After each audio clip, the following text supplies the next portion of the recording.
Hey everybody, welcome back to another episode of the Bourbon Pour. I'm Jordan. And I'm Brian. Today we're tasting the James E. Pepper Decanter Barrel Proof.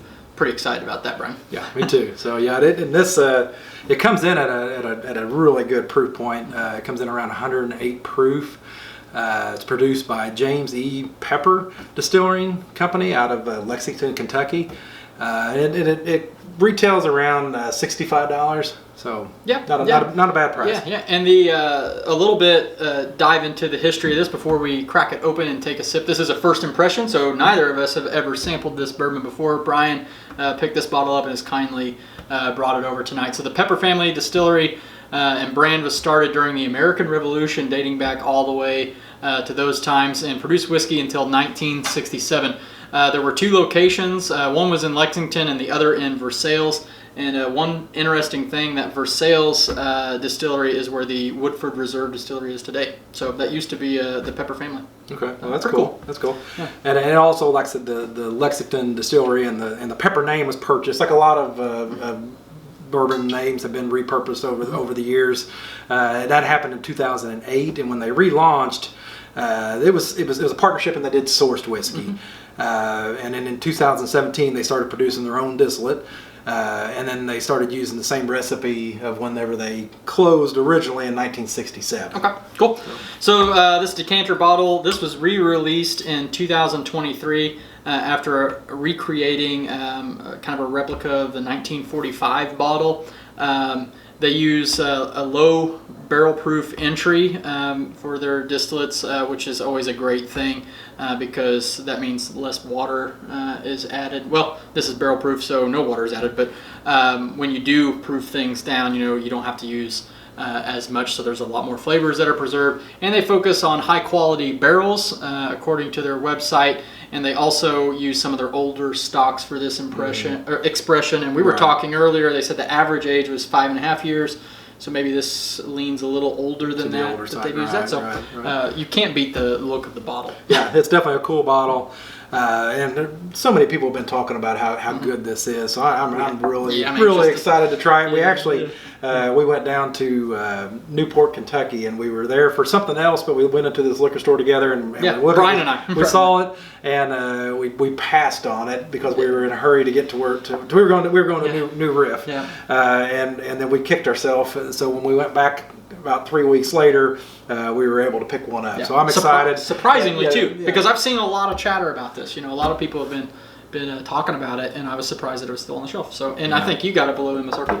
So yes, that's great. Yeah. That's always a good day, right? I think it was 59, 57. 57. Yeah, it was a pretty good price. So I'm ready to get into this. Yeah. So let's see what we got. Yeah, and they've redone that distillery in Lexington, and it looks pretty cool. So be sure to check out their website for more of that. Maybe if you're in Lexington, stop by and check out that distillery, because they also have other releases as well. Yeah, definitely. And we'll go in for the nose.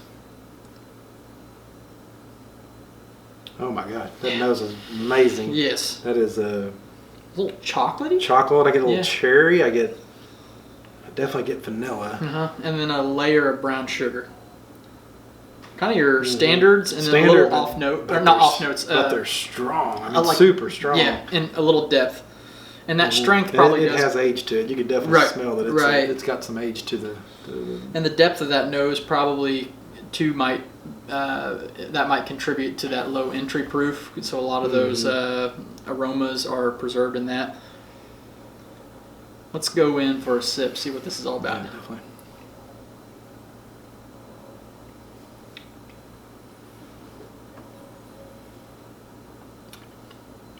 Oh wow!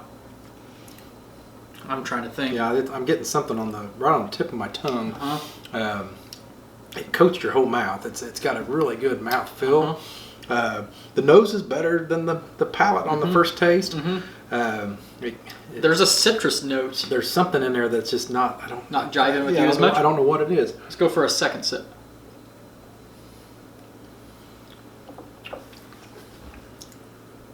Yeah, it's like a peppery. Yeah, it definitely has a pepper. Lives up to its name. Yeah. I didn't even think about that when I was thinking it. There's like an apricot or like a there's some fruit note that I'm having. Different. hard time. And for me, that fruit note comes through almost like a darker orange kind of note. It's not sweet. I too like the nose a bit better than the palate, although not the worst thing I've ever tasted. And I get a little chocolate. That's part. I think you get an initial chocolate on the very first, just half a second of the sip, and then it kind of fades away, and then it goes to more of a citrus taste. Yeah, it's definitely unique. I think that's a thing, and I think too that you know, I'm not saying this is bad or anything, but I think over time this is something I would appreciate more. Is a little bit drying. There is an oak note to it too that doesn't lend itself well to my palate, like a little dryish, not quite bitter, but kind of on the edge of bitter. Right. Yeah. Not that I would.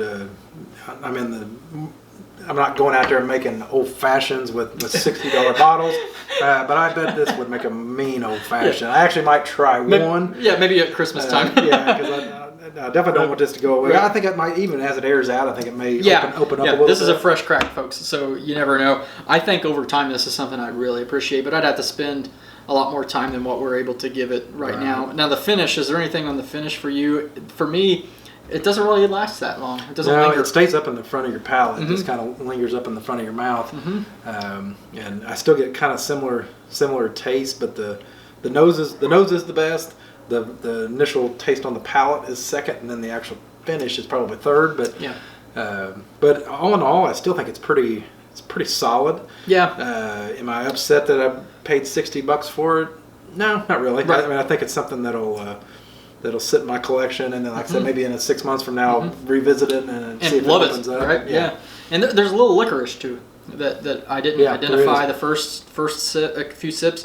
But when you were sitting there making your last statement, I picked up some licorice, and that's usually one that I don't like licorice, but I like licorice in. I like the bourbons. taste of licorice. Yeah. It's kind of a really weird thing. I'm not like that's not a candy that I like. The same way. I don't eat it. But the bourbon stuff, it's good. So that note that I just picked up, kind of, I think this would really grow on me, and something.